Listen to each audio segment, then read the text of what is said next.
मौका दिखाना चाहिए।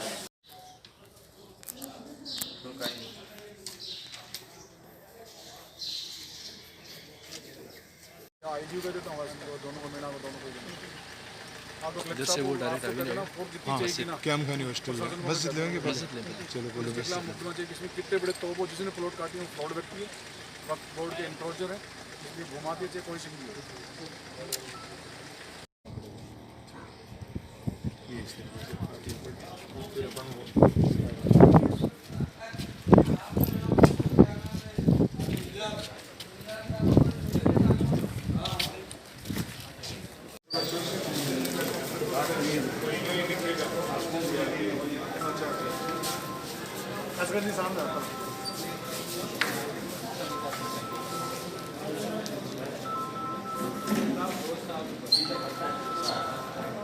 टेक्नीशियन निकाल देनी पड़ती है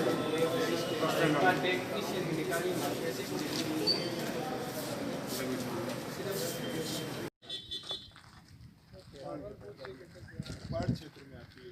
अपने जो उससे भी बता रहे हैं लेकिन मानसूबिका के पट्टे में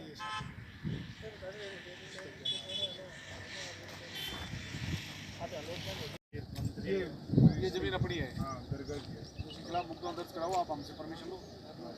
जो भी ये कितना बड़ा लाड़सा हो कोई टेंशन नहीं बड़े आदमी से लड़ने से बड़े मजा आते हैं आगे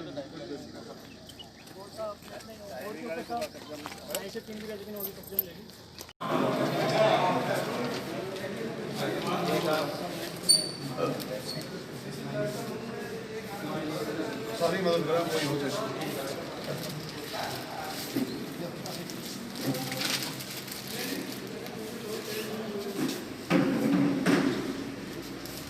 संपत्ति है क्या दौरे का विशेष प्लान है? देखिए इस डीडवाना शहर में करीब 650 बीघा समथिंग जो लैंड्स है जिसपे कुछ लोगों ने इंक्रोचमेंट कर रखे हैं लेकिन सम्माननीय विधायक महोदय चेतन जी के क्वेश्चन उठने के विधानसभा के बाद कुछ लैंड जो वक्फ बोर्ड की ज़मीन को जो प्रशासन ने खाली करवाया लेकिन मुख्य लैंड जो हमारी थी जिसमें एक लैंड थी 1248 जो खसरा नंबर थी कब्रिस्तान की जिसमें गोविंदलाल रोहटिया जो जिस तरह का कॉम्प्लेक्स बना के इलीगल जो किया है उसके खिलाफ हम सख्त कार्रवाई करेंगे उसके खिलाफ मुकदमा भी होगा अगर उसका कहीं टूटता है या तो हमारे किराएदारी में वो जो वर्तमान डीएलसी के तहत है अगर वो मानता है तो ठीक है नहीं उसका वो बिल्कुल इलीगल है। दूसरा जो एक खसरा नंबर था 3006 जो वक्फ बोर्ड की लैंड है लेकिन कुछ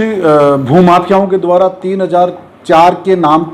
की रजिस्ट्री करवा के और 3006 पे कब्जा करना चाहते हैं वो कतई इस चीज़ को भूल जाएं और जिस तरह से इस नागौर रोड पे जिस तरह से दरगाह और वो पहाड़ी की जो एरिया था उसको जिस तरह से खुर्द-बुर्द करना और भूमाफियाओं के द्वारा उस पर पत्थर गड़ी करके जिस तरह के बेचानामा किया गया बिल्कुल उस जनता भोली जनता को लूटा और वक्फ बोर्ड की ज़मीन को उस समय के प्रशासन के द्वारा जिस तरह से खुर्द-बुर्द किया गया था वो बिल्कुल इलीगल था।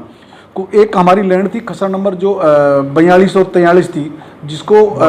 वार्ड संख्या थी जिसको ट्रिब्यूनल ने दर्ज कराने के लिए रेवेन्यू जो उस पर दर्ज कराना था लेकिन उस समय के तहसीलदार और एक यहाँ पे एक आरआई है जो अपने आप को शायद मुझे लगता है इस नागौर के कलेक्टर से ज़्यादा पावर रखता है मिस्टर मुश्ताक नाम ले लेना चाहिए मुझे उसकी हठ धर्मिता और इस ज़मीन को खुर्द-बुर्द करने में उस व्यक्ति का सबसे बड़ा इस खुर्द-बुर्द ज़मीन को खुर्द-बुर्द किया है वो आरआई मुश्ताक खान है जिसके खिलाफ जो वक्फ बोर्ड के द्वारा और जितनी जो शिकायत होगी इसको हालांकि इसका तबादला हो चुका है ऐसे व्यक्ति को खुर्द-बुर्द ज़मीन और बेचने वाले व्यक्ति को यहाँ कतई कोई आवश्यकता नहीं है। लेकिन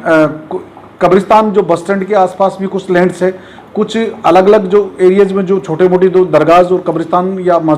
मसाजिद वगैरह की जो दरगाहों को जो जिस तरह से इंक्रोचर दुकान की कम किराया देना अपने आप को उसका मालिकाना हक जताना अपने आप रेवेन्यू में तब्दील करवाना ये बिल्कुल अपराध। दो चीज़ ऐसी है देवस्थान बोर्ड और वक्फ बोर्ड इस चीज़ को एक बार वक्फ करने या देवस्थान को देने के बाद वो चीज़ कभी भी ज़िंदगी में उसको नॉट फॉर सेल होती है कभी ज़िंदगी में बेची नहीं जाती है। उसको खरीदने वाला व्यक्ति अगर होता है तो वो जितना बेचने वाला गुनहगार है उतना खरीदने वाला भी गुनहगार है। आपने एक मुकदमे की बात की 42 और 43 नंबर उस मामले को लेकर जो डीडवाना प्रशासन है वो अब तक किसी भी तरह की कोई कार्रवाई नहीं कर पाया, जबकि वो उस मामले को लेकर वक्फ ट्रिब्यूनल जो है वो बाकायदा डिग्री भी जारी कर चुका है। तो अब आगे क्या कार्रवाई की जाएगी? देखिए, जो पूर्व प्रशासन की बात है, वर्तमान जो सम्मानीय विधायक महोदय ने जिस विधानसभा में क्वेश्चन उठाया उसके बाद तो लेके यहाँ के वर्तमान प्रशासन ने जितना अच्छा कार्य किया है, वो जो उन्होंने अपना कर्तव्य जो निभाया है वो बिल्कुल धन्यवाद के काबिल है। लेकिन पूर्व जो तहसीलदार और मैंने जिस रेवेन्यू और वहाँ के जो पटवारी जो उसमें के जो लोगों ने इस ज़मीन को भूमाफियाओं के साथ मिलकर जो खुर्द-बुर्द किया, क्योंकि वो ज़मीन अगर दराज होती है तो वहाँ कईयों के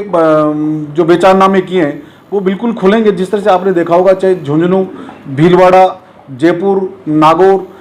चोरू, जिस जिलों में जो वक्फ की ज़मीनें खाली करवाई गई है या भरतपुर, बयाना के अंदर खाली करवाई गई है, ये वही लैंड थी जो जिस पे इनक्रोचर सालों से बैठे थे, जिनकी दुकानें बनी हुई थी, जिनकी दुकानों को ध्वस्त किया गया। चाहे सिंघाना की झुंझुनू की ज़मीन हो, करीबन 4000 मीटर ज़मीनें थी जो करोड़ों रुपए की ज़मीन थी, जो इनक्रोचर थे, उनको भी प्रशासन के सहयोग के द्वारा और वहाँ के हमारे स्थानीय जो लीडर थे उनके और वहाँ के जनता जो एक्टिव थी उनके द्वारा। लेकिन दुख इस चीज़ का होता है, अगर कोई भूमाफिया कॉम्प्लेक्स बना के दुकान को सेल करके अपना स्वामित्व जताना, ये बिल्कुल अपराध है। उनको लेकर के क्या बोर्ड द्वारा क्या कार्रवाई की? नहीं, बिल्कुल आपका कहना सत्य है। जिस ज़मीन पे मैं अभी जाऊंगा, मौका देखूंगा, अगर कहीं गंदे नाले की कोई बात होगी तो मैं और स्थानीय विधायक महोदय और यहाँ के प्रशासन द्वारा गंदे नाले की रोकने का कर्तव्य जो कार्य होगा वो करेंगे। बची बाउंड्री की बात, जो मौका होगा, जिस ज़मीन की कितनी रिक्वायरमेंट होगी, तो वो बिल्कुल उसको बनवाने के लिए हम सहयोग करेंगे।